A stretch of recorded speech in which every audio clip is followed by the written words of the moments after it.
প্রিয় শিক্ষার্থী বন্ধুগণ, আজকের আলোচনায় থাকছে উচ্চ মাধ্যমিক সংস্কৃত 2025 পরীক্ষার্থীদের জন্য একটি বিশেষ ইম্পর্টেন্ট অনুচ্ছেদ রচনা মম দে সহ।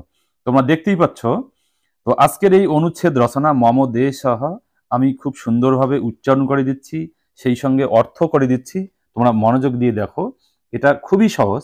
দেখো, প্রথম বাক্য, अस्माकं देशस्य नाम ভারতবর্ষঃ।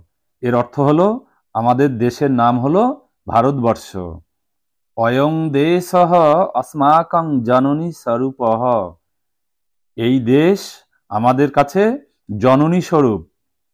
অস্য উত্তর সীমায়াং অস্তি নগাদিরাজঃ হিমালয়ঃ। এর উত্তর সীমান্তে আছে পর্বতরাজ হিমালয়। অস্য সংস্কৃতি সুপ্রাচীনা। এর সংস্কৃতি হলো অত্যন্ত প্রাচীন। তারপরে বাক্য দেখো, হিমালয়াৎ প্রবহতি গঙ্গা শুভ্রা পবিত্রা চ। হিমালয় থেকে প্রবাহিত গঙ্গা শুভ্র এবং পবিত্র।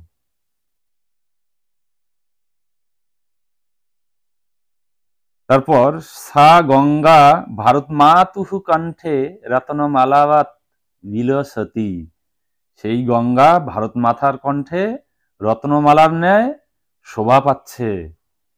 বৈচিত্র্যানাং মধ্যে ঐক্যং ভারতবর্ষস্য ধর্মঃ। বৈচিত্র্যের মধ্যে একটা ঐক্যই হলো ভারতবর্ষের ধর্ম। অতঃ ভারতবর্ষঃ মম অতীব প্রিয়ঃ। অতএব এই ভারতবর্ষ আমার কাছে অত্যন্ত প্রিয়।